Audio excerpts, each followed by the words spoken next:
Okay, what we're doing today is I'm going to hardwire this Lowrance Zog IPX4 rated GPS to my bike.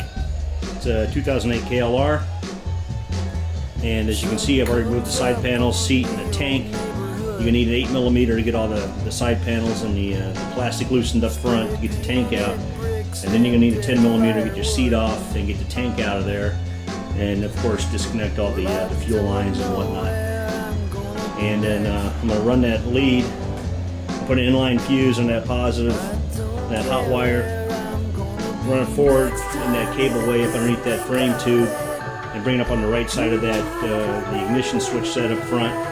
And I'm going to butt connect the cigarette lighter into that cable. That way I have a way to charge my cell phone and hook whatever else I could put on a 12-volt cigarette lighter. That way I don't have to worry about the batteries in the Zog going bad or anything like that. So about 16,000 miles on the bike, almost 17,000, and I'm tired of reading strip charts and Velcroing maps to the side of my tank, so we're going to go ahead and put a GPS on here and see how it works out. Okay, I'm pretty much done with the wire in here, I think. As you can see, I ran a wire off the battery and kind of routed it along the hot wire here up underneath the frame. Put the inline fuse here, so if I ever have a problem, this will be right near the fuel petcock and tucked up under the tank. And if I ever blow a fuse, it should be easy enough to get to without taking the bike and the seat and side panels, all that stuff off. Continue to route it further forward here, and I don't know if you can see up in here very well or not. I attached the black wire to the ground with this cable keeper to the frame, and then I took some wire loom I had left over from another project and routed the whole thing up through the cableway on the left side of the ignition switch. And once I get the tank and all that stuff back on, I'll reroute this cable probably underneath the crossbar here and up through my tank bag, so this 12-volt cigarette lighter plug cap will be inside my tank bag. So right now, with the exception of the GPS, I got maybe I don't know, $17 to $20 in wire and a set of butt connectors and the inline fuse and whatnot. The GPS itself, the Lowrance Zog or XOG, was at Walmart for $149. I know the price tag on the box said $268, but they're on the shelf at $149. It's not a bad GPS. It's IPX4 rated. It's pretty much weatherproof. When I get done, I'm going to use the suction cup and mount it on my Speedo, and so the GPS will sit kind of behind the windscreen. I've seen some Ram mounts that put the GPS out here, but I don't want it in the slipstream. I kind of want it protected behind this windscreen here, so I'll shoot some video when I get that all put together so you get an idea of what it is.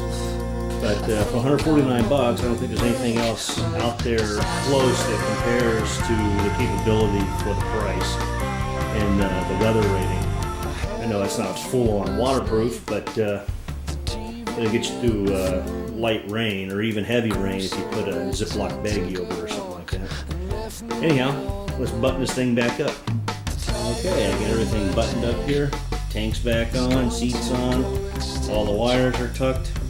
Put my tank bag back on, and you can see I mounted the GPS on a suction cup mount that came with it. That's pretty sturdy. And I get the power cable coming out of the side of the GPS here and into the 12-volt that I just got done wiring. So the last thing really left to do is to tuck these wires tuck all those wires inside my tank bag, and I think I'll be off and running. Remember, if you do something like this, don't forget to unplug this 12 volt, because if that red light's on, you're drawing juice off your battery. It'd be very easy to kill your battery if you park somewhere or leave it in your garage overnight or on the trail somewhere. So, as you can see, I just got a warning on here that my power's been removed. So my battery's going to die on the GPS here in a minute, and it'll shut it down automatically. Okay, I gotta tell you, it wasn't that hard to do. It took me about 3 hours total over a period of a couple of days, because like everyone else, I got things to do too. Got to get the panels off, the seat off, tank off, loosen up all the bolts, figure out what I needed. Like I said, I had maybe 17, 20 bucks in parts, 150 in the GPS, and I don't really have a whole bunch of experience doing that kind of electrical wiring. I talked to my brother quite a bit. This was actually his idea.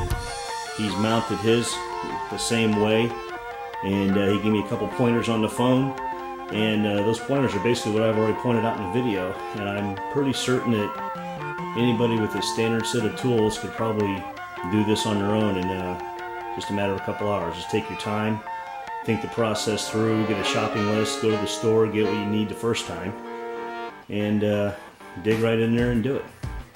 It's really hard to screw it up. Anyhow, hope you all learned something, and see you on the road.